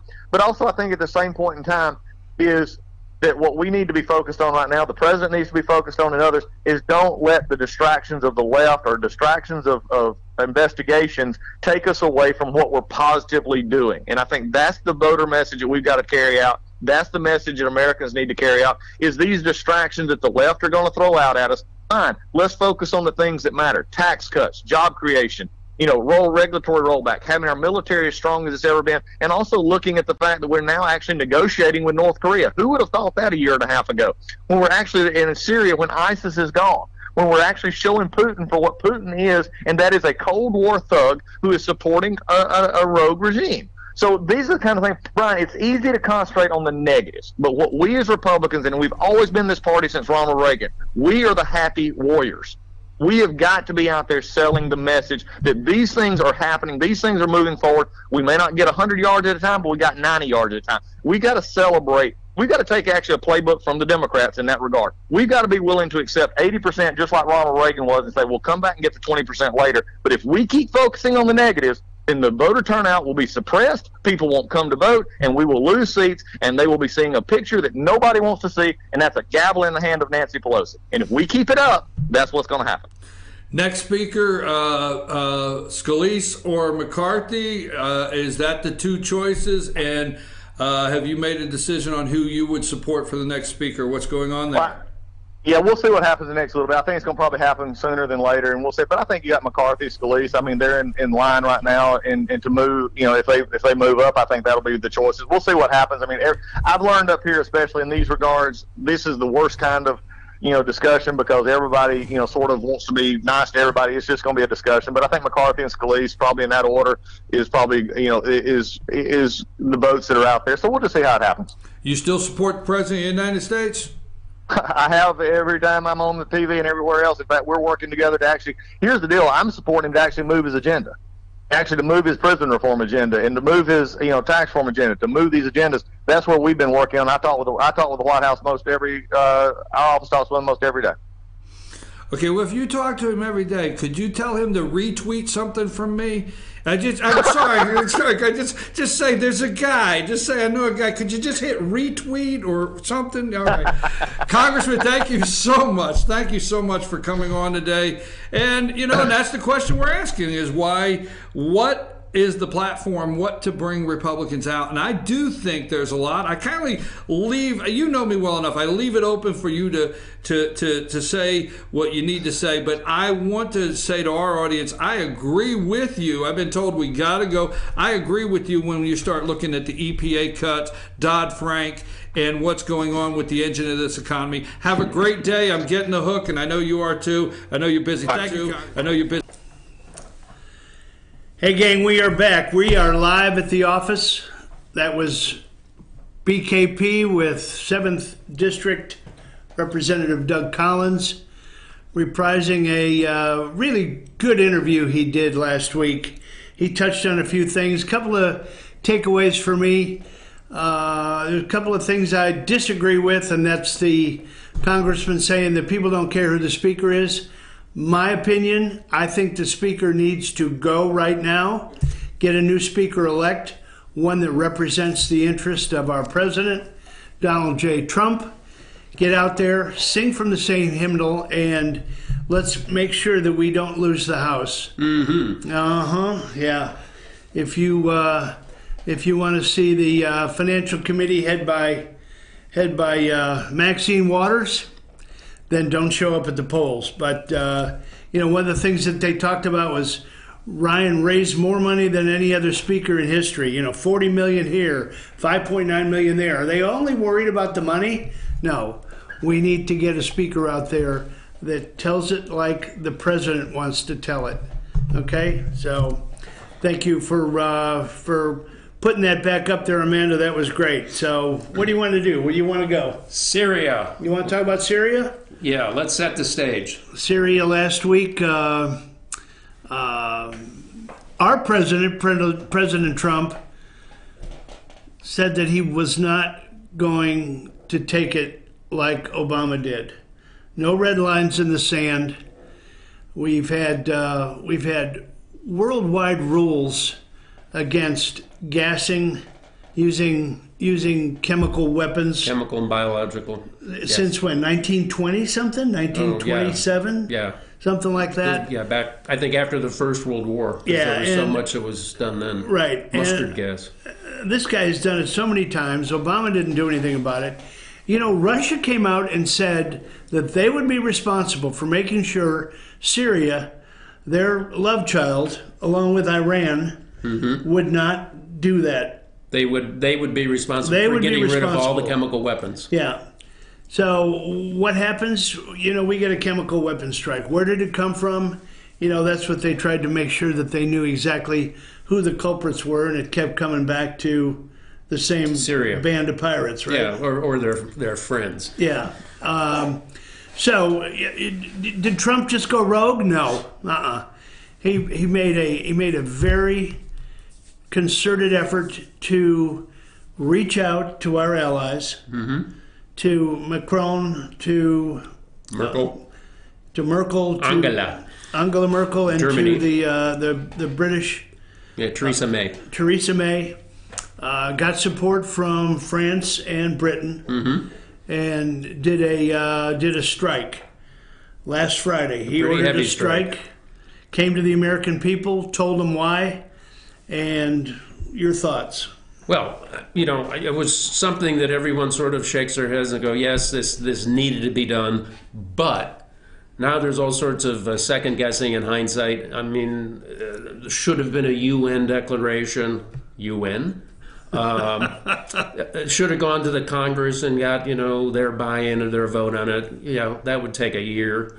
So there's a lot of issues about, should we do this? Are we, after he announced that he would really like to pull the troops out of Syria after the seeming decimation of ISIS, so he said that, President Trump has said that, but then, the naysayers are going, well, why would you go turn right around and, send 105 missiles in there? So there's a lot of fluff going on back and forth here about the wisdom of this. Are we really staying engaged in Syria? And is it something we want to do? And this was a reaction to chemical and biological weapons, babies being killed and gassed and damaged and injured. And some people are saying, well, what's the difference? I mean, if they get a bomb dropped on them, I mean, they're dead or injured nonetheless. So why just chemical weapons? And again, I think this goes back probably to the lessons of the past. I mean, this happened in Serbia, Bosnia-Herzegovina, in that war, that civil war. And it happened before in Iraq. Saddam Hussein used gas, weapons of mass destruction. Against his own people, the Kurds. So it's a very emotional thing, and I think that's one of the reasons why Trump just said, basta is basta, enough is enough. We're gonna not talk about red lines. We're just gonna go do this. And so it's raised this great debate about how much should we do, how much buy-in and approval do you have to get from like groups like the UN or the Congress? Does the president really have unilateral authority to go and do this on his own? So I think it raises an interesting question. But from a humanitarian point of view, if you look back over some of the things that have happened in civil wars or other conflicts, I mean, really, this is doing the right thing, in my opinion. Yeah, in my opinion as well. Not in Hillary's opinion. She came out talking about the refugees and, the juxtaposition. Of course, she's irrelevant anymore. I don't even know why I brought her up. But that is something other people talk about. I mean, saying, you're doing all this stuff to save people over there, but then you won't let people come to the country. Yeah. Well, totally different issue, right? Yeah. Well, the point is, if you get their situation resolved over there, they won't be leaving. They don't need to be. They'll stay refugee. in their own country. They don't necessarily want to come to the U.S. anymore, and they want to leave Syria. Yeah. It seems amazing that they can't connect the dots on that simple focus. But do you think it's a political statement? Yeah. Do you think? Yeah. Anyway, Amanda came up with a CNN clip that was done. And Amanda, do you have that queued up to kind of follow up? Let's watch that. For some reason, I couldn't sleep. I woke up. I saw a lot of texts on my phone. I saw the news. I cried out of joy. I jumped. I thanked God. I don't know. I was overwhelmed. We've been asking for protection. We've been asking for consequences for more than 6 years. And today, for the first time, it happened. For the very first time, we see Assad held accountable just for once. Held accountable for his crimes against humanity. I was overwhelmed.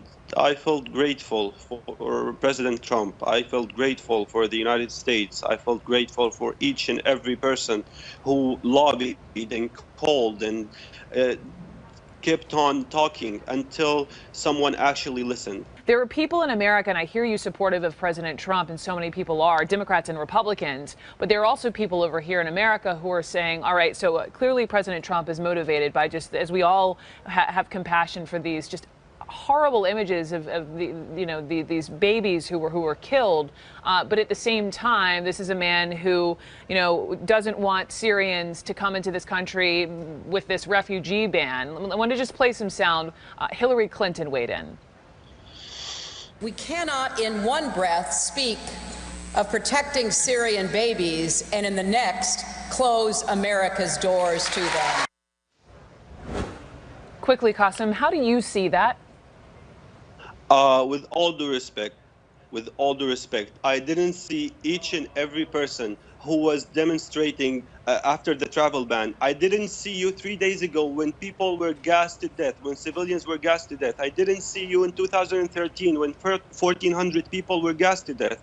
I didn't see you raising your voice against President Obama's inaction in Syria that led us refugees, that made us refugees get kicked out of Syria. If you really care about refugees, if you really care about helping us, please help us stay in our country. We don't want to come to the United States. We want to stay in our country. We want to stay in our country. With all due respect, this is hypocrisy. If you really care, help us stay in our country.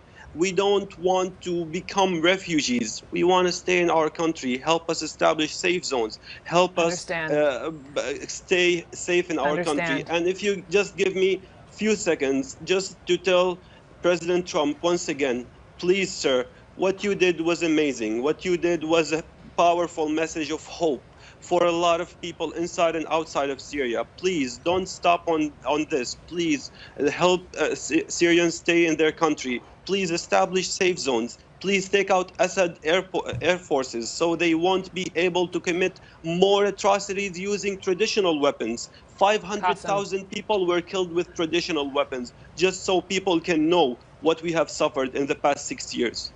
6 years. Folks, that was probably something that CNN won't live down for a while. They're probably regretting the fact that they Skyped Mr. Qasim Eid. He's a Trump supporter, obviously, He's also a 2013 chemical weapons survivor. And to Bruce's point, and to Kasem's point, he doesn't want to be a refugee. He wants to stay in his homeland. And he is supporting President Trump in his effort to hit Assad harder and harder and harder. Make him irrelevant, if you will. I mean, it was refreshing to see that approach. No, he doesn't want to. He'd love to probably live here, but he's more focused on living in his own land. And please, President Trump, keep up the pressure, do what you're doing, and he's supportive of it. Again, I didn't hear everything Mr. Ide said, but it certainly mirrors my views on this. That you have to like do things. You have to act at a certain point. You just can't be talking all the time and drawing lines and this and that. You have to act to stand up for humanitarian principles. And I don't think President Trump has any desire to get us deeper into the Syrian conflict. But at certain points, you have to step up and do these things. If we don't do it, you're going to have Russia continuing to throw their weight around in the Mideast, and it's a fragile area. I mean, things from Syria can certainly get into Lebanon, can get into Israel. I mean, there's a lot that can happen there. And I think by these actions, President Trump has sent a very clear message to the people that would work against us or would kill their own people. You're not going to get away with this. It's just not going to happen. So, yeah. I think it was the right move, and he definitely should be very precise in any future moves, but I think it was the right thing to do now. Yeah, this is the first time I'm going to thank CNN for bringing that forward. I think they did a good job on really stating what a lot of the folks are saying out there. Anyway, we are live here at the world headquarters of Fetcher News, where, again, we'd like to thank Brian for letting us stand in while he takes a one-day sabbatical. He'll be back tomorrow morning at 8 o'clock, as he is every morning here at the office. So what we're going to do is we're going to take one quick short break, and then we're going to come back and do a close. We're going to get Amanda in here. Amanda's our TMZ girl. We're going to call the AMZ, right? Bruce tells me that the TMZ stands for, 30-mile zone, little area in LA that I just came back from. Beverly Wilshire, La Cienega, where all the studios are. Now, we've got our own studios here in North Georgia, and we hope that Rhinestone and Burlap are representing him well while he's gone. So let's take a break, Amanda. We'll come back and we'll talk about a few things before we close.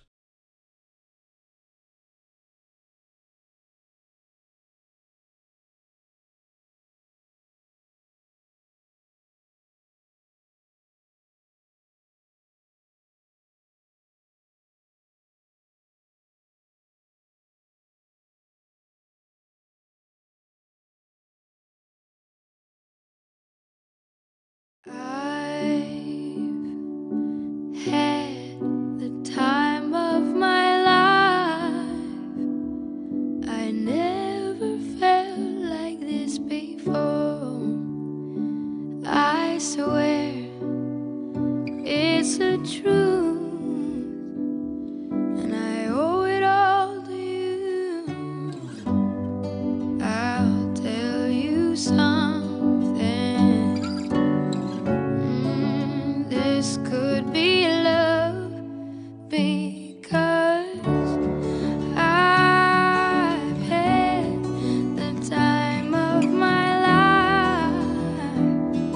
I've never felt like this before, 'cause I've had the time of my life.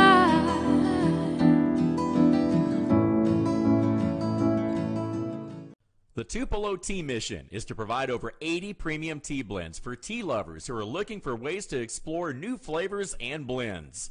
Come visit Tupelo Tea, located in beautiful downtown Blue Ridge at Sycamore Crossing. Be sure to sample our various varieties of honey and tea. Visit us on the web at tupelotea.com or call us at 706-946-TEAS. That's TEAS. Tupelo Tea, located in beautiful downtown Blue Ridge.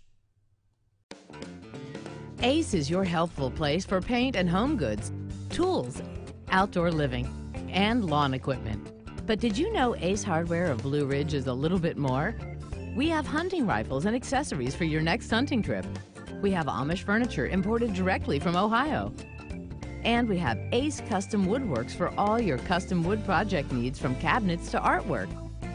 Ace Hardware of Blue Ridge. We have your new house in stock. Hi, I'm Rhonda the Mattress Lady, and this is my husband Gary, owners of Mattress Overstocked in Ella next to Walmart. And we want to earn your business. From the time you walk in our door to the time we deliver your new mattress to your door, you will see the difference. Our selection and prices are the best in North Georgia, and customer service is our top priority. So y'all come on in and let us help you find the right mattress at the right price. That's Mattress Overstocked in Ella next to Walmart.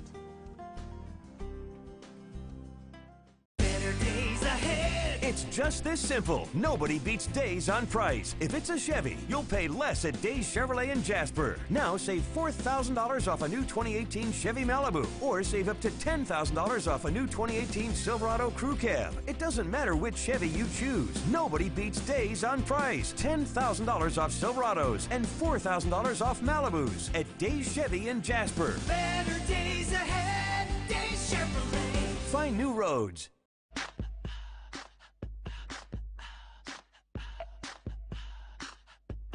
What you gonna do with all that junk?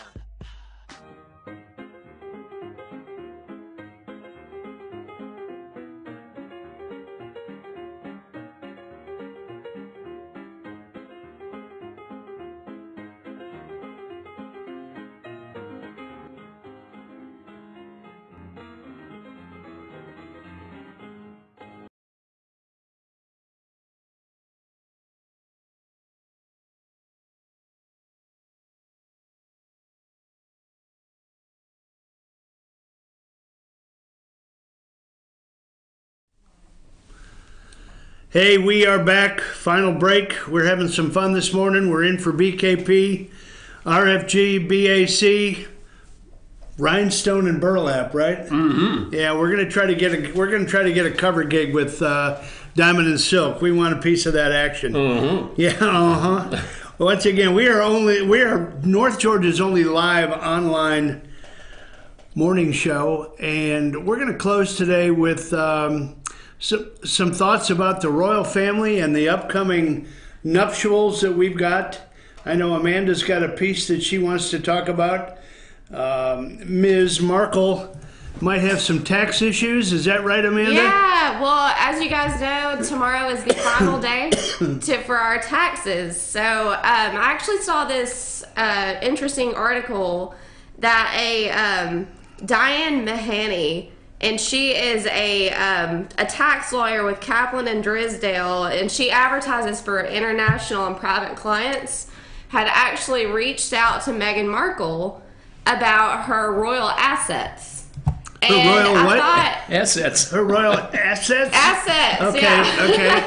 I didn't know if that was a two-syllable word or what, okay? But I found that really interesting because, you know, they're not even married yet, and they're already hounding her about what she has with the royal family. So and I actually wasn't aware that if you were loaned things like a tiara or bracelets or whatever have you from the Queen, that you had to report that to the IRS. What do you guys think about that? Well, Bruce has lived overseas, and I think he's probably had to fight those battles. Thank the Lord I haven't. And once again, like Amanda said, tax day, folks, if you owe Uncle Sam, if you need to file, the 17th is your cutoff day. That would be tomorrow. That'd be tomorrow, yep. The 15th fell on a Sunday, as everybody knows. That was my granddaughter's birthday. That's how I remember. That was yesterday. Anyway, so we've got one day in between. Get it out there. Bruce, weigh in on how that works. I think you are a resident expert. Well, I used to be a resident expatriate. There you go. Anyway, this exposes the pernicious side of the Internal Revenue Service. We are the only country in the world that taxes its citizens on worldwide income. So in the case where an expatriate goes overseas to work, essentially they go to, let's say, Germany. And the income they get from their job in Germany is taxed, but if they have an IRA, if they have a bank account in the U.S., drawing interest, if they have any kind of dividends, rental property, all that income has to be put together in one big pot, and they tax you accordingly. Now, you do get some relief if you pay a higher tax in a foreign country. You get credit for that against your U.S. taxes. But the interesting thing in Ms. Megan's case is that whatever asset she's bringing into the marriage, she has to make... I think they're substantive, right? I mean, I think she's got a pretty decent asset base from her acting career and things like that. I would think. I mean, whatever the number is, I mean, you know, she's bringing that into marriage. But when an American marries a foreigner, or a non-citizen, if you will, all the things that they bring into the marriage become taxable. I mean, this is a big surprise for, you know, men and women that come to the U.S. and marry an American. Suddenly, everything they have from their previous, their earlier life, their career, is now being taxed by the U.S. And it's a very pervasive, pernicious system. And some people, if they marry a foreigner or a non-citizen, they essentially make a decision if they stay an American citizen or not. They can renounce their citizenship because the tax burden for people can be overwhelming. I mean, it can wipe out a lot of the assets that you've accumulated in your life. Isn't that some of the scuttlebutt that she's considering?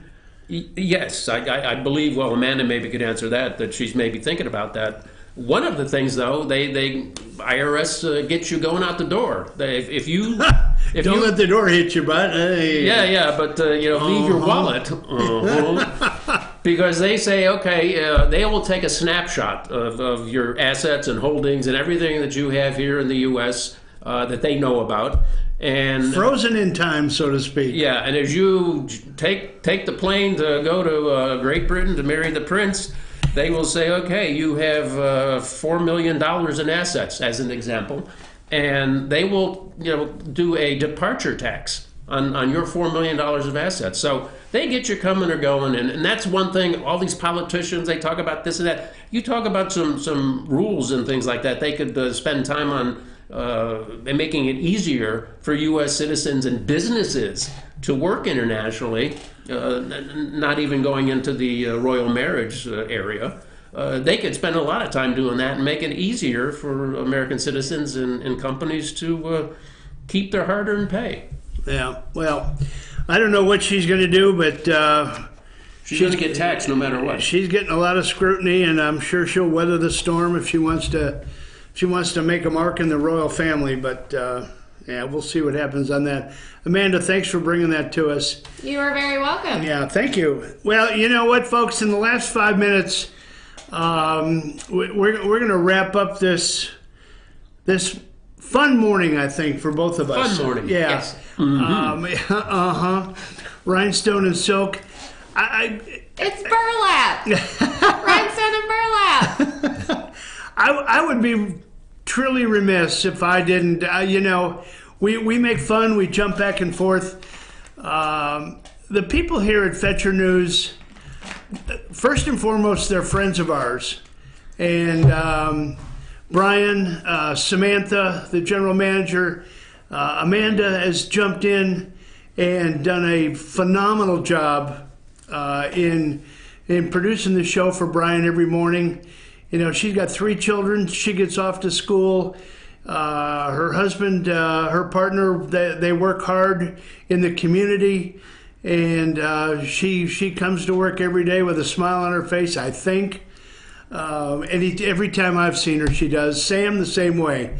Monday mornings are tough for all of us. But this group of people, Brian notwithstanding. Let's not forget Lisa. Yeah, and Lisa. They as a team work very, very hard to bring North Georgia the current news, the current political climate, what's going on at the school boards, what's going on at the city councils, what's going on at the county meetings. Lonnie's out there beating the bushes. I can't remember everybody's name. Jason. Sports. Jason Sports. And I'm sorry that I can't, because you two are a really, really big part of what goes on here every day.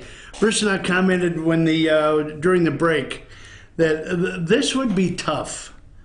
Yes, sir. This would be tough, especially for two old white guys, okay, up here in North Georgia. We're going to make our gig with Diamond and Silk. We're going to live off their coattails, all right? But it would be very tough to make it interesting every day. And they truly do, because I watch the show a lot, participate in the show. And like I said, we're friends with these people. We support these people.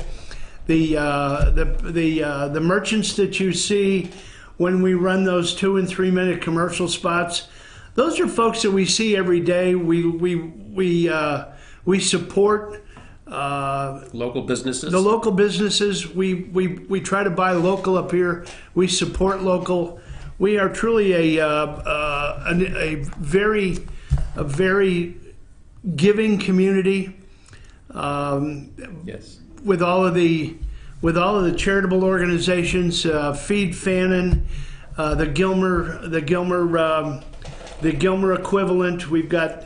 I think it's safe to say you could go to a charitable event every week here, every week or every weekend, every week of the year. You could do that. Right. There's always something going on that satisfies a need. Feed Fannin, Humane Society.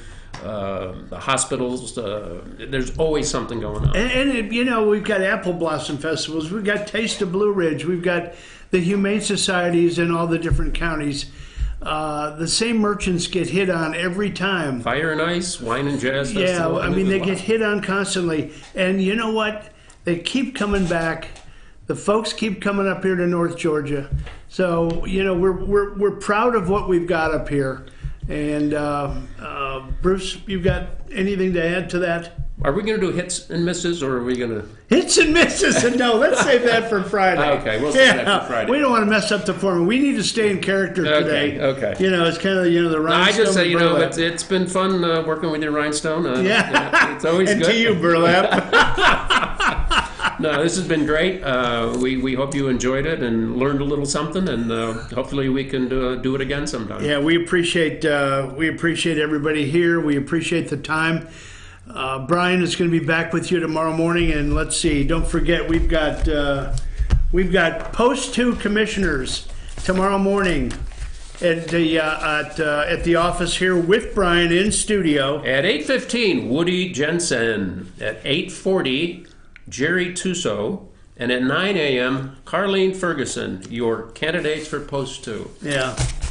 We talked a little bit about the 60s and the current climate, what we got going on right now.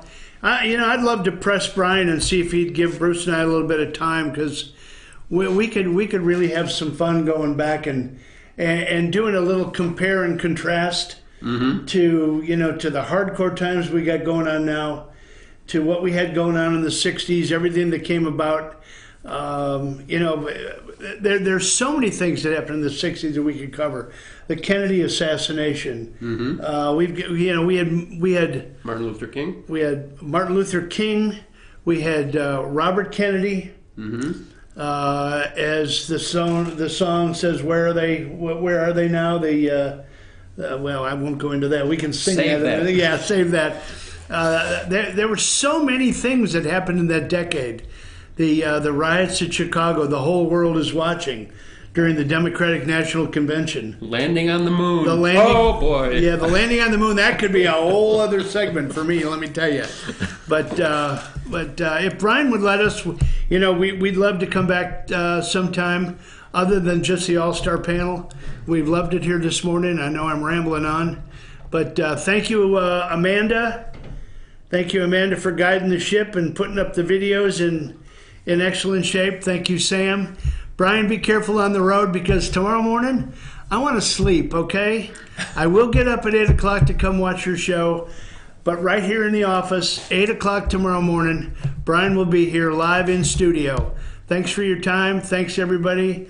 And we are out.